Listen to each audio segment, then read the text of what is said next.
Pangalawa, yung atin pong applied to principal, no? So ano bang mas maganda, annual lump sum to principal or monthly payment to principal? So sa particular question na yan, kakailanganin po natin ng, of course, syempre, ng Excel file. So wait lamang po at mag-share tayo ng ating screen, no? Share lang po ako ng aking file. Okay, yung loan amortization table natin. I hope nakikita nyo, no? Ayan, okay, nakikita nyo naman, no? Ito pong ating amortization table. Pwede nyo pong i-explore ito, no? So, ang question is, ano ba ang mas best? Magma-monthly ako na applied to principal or mag-annual payment ako ng applied to principal? No? Titignan po natin. Of course, syempre, mamaya, magkakaroon tayo ng conclusion, ano ba yung mas mainam, no? Ano ba yung mas mabilis, ano ba yung mas makakatipid ka, no? By the way, bigyan ko lang kayo ng idea ng concept ng applied to principal. Ang applied to principal, no? Ito yung binabayad mo na sobra, no? In addition dun sa usual na binabayad mong amortization, at ang kainaman nito ay naibabawas ng buo sa balance ng loan. Unlike yung binabayad mo na monthly payments, napupunta sa interest ang malaking portion niyan. So, paano ba kinukompute yan, sir, no? So, halimbawa, ikaw nag-housing loan, no? Siyempre, may presyo yan. Ito, nagbigay lang tayo ng figures, ha? Of course, siyempre, nagkakaiba ang figures, depende sa particular housing loan natin. O, let's say, nag-down payment ka ng 250,000 sa 1.5 million na presyo, may balance na 1,250,000. Assuming yung reservation kasama na dyan sa down payment, ha? For the sake lang na mabilis po yung ating explanation. So kung merong balance na 1,250, yan ang ilo-loan sa Pag-ibig. So maglo-loan ka, uutang ka ngayon sa Pag-ibig through the developer. Ang developer ang mag-asikaso. Now, meron niyang interest. So nangungutang tayo, syempre may interest yan. Kaya nga yung iba, no, magtataka, bakit ang laki ng inabot ng babayaran nila in 30 years? Of course, syempre nga may interest. Wala namang magpapautang kung walang interest, di ba? So, it means ito yung way natin of acquiring a property ng hulugan, no, through housing loan. So, let's say, doon sa standard commission rate natin na 6.25%, no? So, ang monthly rate niyan ay divide mo lang ng 12, so makukuha mo yan, 0.52. So, kung 30 years ang maximum loan term at pupwede ka pa dyan, based sa edad mo na, let's say, 35 years old and below ka, no? Of course, syempre, kung mas may edad tayo, mas shorter na lang ang pwede sa atin. So, 360 months yan. And then, kukunin natin yung present value factor. Yung present value factor, hindi nyo na po kailangan na i-compute, no? Medyo challenging talaga to mathematically, no? Ginawan ko lang to ng formula, no? Bagamat, diniscuss naman to sa mathematics, no? At sa amin, sa accounting, no? Diniscuss din naman ito, no? So, para makuha yung ating monthly amortization, excluding insurance, no? Huwag po nating isasama ang insurance dito sa ating payment, no? Tatanggalin mo talaga siya kasi nga mamamali ka, no? So paano ba natin malalaman na tama itong monthly amortization na nakuha natin based sa interest? So ganun po kaganda ang mathematics, no? Na kung saan ay talaga naman pong talaga namang very accurate, no, ang ating mathematics pagdating po dito. So i-check natin. Okay, so nilink natin dito yung monthly payments, no? So yan for 30 years yan or 360 months, no? 360 months. And then of course, syempre ang formula talaga nito, no, mathematically, ito yung balance mo, ito yung utang mo, 1,250,000. Ito yung babayaran mong monthly. I-breakdown mo yung binabayaran mong monthly. Ang binabayaran nating monthly payments, breakdown yan ng napupunta sa interest at napupunta sa principal. O nababawas, no? Nababawas sa interest at principal, allocated sa principal. So, ang formula natin dyan is, given na yung monthly payments, based sa formula, yung interest ay running balance, no? Multiply by interest rate monthly. No, interest rate monthly. Now, nakuha mo yan, yung interest, no?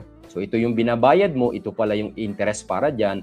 So yung difference, yun yung para sa principal or bawas sa loan amount. Kaya kung titignan ninyo dyan, previous loan balance minus allocation sa principal equals running balance or outstanding balance. And so on and so forth, no? So equal ito sa at a particular payment, no, ng loan term nito, no? Pare-pareho yan unless magbago na interest rate, no? Of course, syempre may adjustment doon, no, kapag nagbago na interest rate, and then ganun ulit, no? Dire-diretso yan. So running balance siya nakabase. Kaya kung papansinin niyo, pare-pareho tong monthly payments pero yung interest bumababa through time. Kasi nga, bumababa ang loan value dahil nababawas ang para sa principal.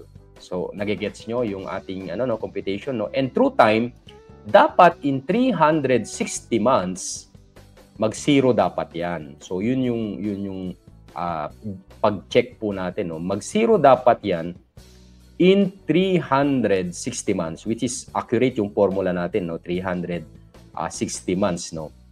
Now, kung titignan natin dito, yung question ng atin pong particular commenter, no, sa ating YouTube channel, ano ba mas maganda, lump sum ba natin or monthly payment natin? So, i-check natin, no? Pag sinabi nating lump sum, let's say, ang lump sum, ang apply to principal natin dapat more than dito sa ating monthly payments, no? Let's say, i-round up na natin, 8,000 monthly. So, mag-apply to principal ka ng 8,000 monthly, no? So, let's say 8,000 monthly, ilan yan in a 1 month, no? So, in 1 year, 96,000 yan. So, dito, okay, tignan muna natin kung kailan siya magsisiro, kung mag-apply to principal tayo. So, i-double check natin yan, ibababa lang natin. Pero let's say 110 months, tingnan natin. So, ibig sabihin, dito pa lang, okay, dito pa lang, sa 103 months, no? 103 months. Almost, so kukulayan na lang natin ng iba, no? Almost paid na dito kasi negative na dito, no? So, ibig sabihin, sa 103rd months mo, paid ka na, no? Halos paid ka na, no? Kasi 2,000 na lang yung balance. So, babayaran mo na lang yan, no? So, 103rd months. So, yan yung monthly. Now, paano kung yearly ka magbabayad? So, tandaan ninyo to, ilalagyan ko na ng label, no? 103 months kapag monthly. Now, syempre, i-delete natin po yung applied to principal natin, monthly, which is 824,000, no? Okay, i-ano ko na lang dito pala sa bandang gilid, no? Ang tinotal na 8 na principal mo, para lang makita natin mamaya, no? 824,103 months ang inabot. No, para lang meron tayong yung kapag ito ay sa monthly, no? Ngayon, kapag sa yearly titingnan po natin. Pero syempre, i-delete po muna natin ang ating nilagay na figure. So 96,000. Okay. So dapat 0 po yan sa 360 months. O yun. Okay, accurate tayo diyan, 0 tayo diyan. Now, 96,000. So, ibig sabihin, nagbabayad ka lang yearly, iniipon mo. So, dito tayo, tignan natin. So, every 12 months. So, dapat hanggang sa mag-zero na siya. No? Okay, so, pag magne-negative na yung sagot natin dito, doon na yon. So, same lang ang ibabayad mo. Okay, lang po natin dito, ha? Same lang ibabayad mo. 96,000, okay. And 12 months. See, dito, 51,000 sa dito. So, ibig sabihin, magbabayad siya ng 51,546.49 na dito para sa balance siya, para mag-zero na siya. Kanina 2K lang naman, no? So, ibig sabihin, sa 108 months niya mapupuli paid at magbabayad siya ng applied sa bayad niya na applied to principal na 819. So meaning to say, ang natin dito is 108 months, 819 sa principal ka. Pero dapat tignan natin yung total na naibayad. Yung total na naibayad. So kung dito, let's say tatanggalin natin, no? So dito 108 months at dapat magkaroon tayo ng ano dito, equals 108 times, tignan natin ha, yung total ha. Okay. 831,000. 108 months. Tapos dito naman, kupitan natin dito, 103,792. So, dapat meron din tayong comparison yan. Dito, 800, wala na yun ako. Dali dito sa 824, sa 102 months, 792 lang naman yung binayad mo kasi sa 103 months, sa amortization mo. Pero dito sa isa, ang binayad mo ay 831. 831. I-link ko na nga lang. 831. So kung ito-total mo, ito-total natin ha, yung total na binayad, apply to principal, saka yung monthly mo, okay, mas tipid ka din talaga dito sa, okay,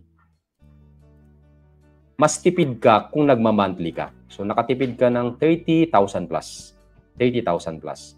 No? So mas maiksi, mas malaki yung apply to principal mo dito kasi nga nag-monthly ka, dahil aabot siya dito, pero mas nakatipid ka naman sa monthly mo, monthly amortization mo.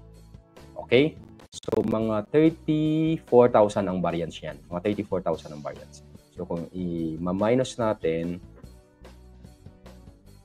34,000.